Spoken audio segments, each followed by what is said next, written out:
Teni katika nafsi zenu, amani ikipotea, faida gani tutapata watu wa Mombasa, watu wa Kenya kwa ujumla? Amani ikipotea, salu ahla Falastini, salu ahla al-Yaman, salu ahla Gaza wa ghairuhum au ghairahum.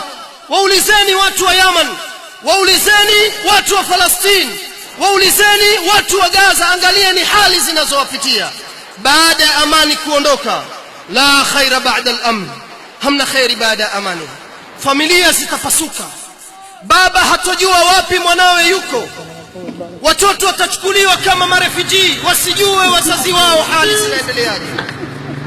Familia zitapasuka. Sanasma aswat ar-rasas, aswat al-bunduqiyya, tutakuwa tukisikia tu sauti za risasi na mabunduki, sauti za mabomu na vilio. Haya ndiyo mnahitaji baada ya kuwa mlikuwa na amani?